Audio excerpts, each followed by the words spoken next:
Hi, this is Jennifer Lawrence with the America First Project. We're here with Millie. And Millie, how old are you? 11. 11, and where are you from? Northern Virginia. Northern Virginia. So you are decked out. You look fabulous.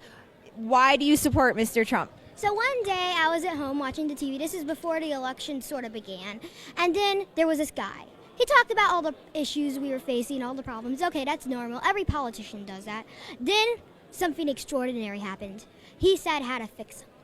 And that is amazing. No politician ever says how to fix them. Maybe some do, but they don't really mean it. They're all talk, no action. And I could tell by the way Donald Trump meant that he was going to do some action. But how? Then he said those words I will never, ever in my life forget.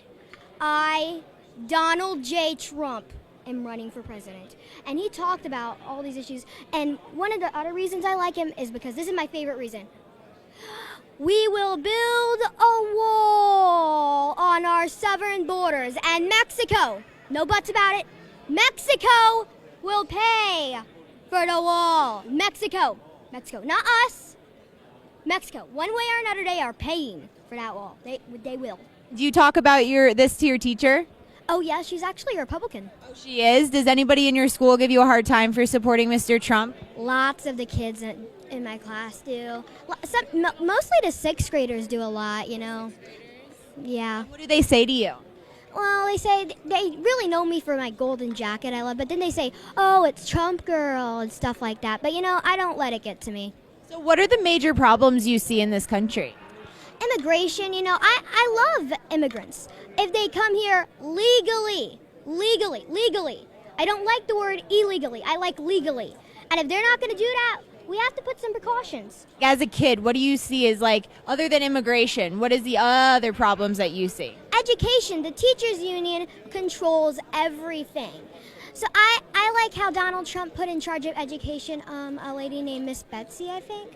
Betsy DeVos? Yes, Miss Betsy DeVos. And she's just great. She's doing everything we need to. And I heavily support school choice. Did your parents get you involved in politics? Not really. Actually, my mommy was a Ted Cruz supporter in the primaries. I told her on the primary the day of voting, I told her to vote for Trump. She needs to vote for Trump. She didn't listen to me. That's okay. But now, after the primary, she realized the mistake she did. I like Ted Cruz, just not as much as Donald Trump. What do you want to be when you grow up? I'm going to graduate from Penn State University, be in the Army for 5 years, be a police officer, be a homicide detective, be a private investigator, all while having the hobby as an Egyptologist and an astronomer. And then I'll retire, become a judge, and then if the country really needs me, I'll run for president. Yes, on the Supreme Court. Oh, so you're going to run for president. That would be awesome. And what are you gonna run like Mr. Trump ran and tell the media that they're not what is gonna make the world go around anymore? That it's the American people that are what's gonna make the world go around? Of course, but I don't know the way I'll run for president because I don't know what the politics will be like when I grow up. Maybe something will change. Maybe the media will be a little bit nicer. Not gonna happen. But I just don't know the way I should run yet. And maybe, I won't know that until I'm ready to run for president, which is way after I'm 30, let's just say that.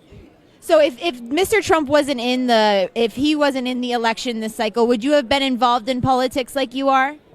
I don't really know. I've always been involved in politics, but just not really that much, just a little bit. But, without Trump, I wouldn't be here. I wouldn't be at CPAC. I would just be at home, watching TV, playing video games, watching Disney, maybe watching a little bit of news, but not as much as I do now.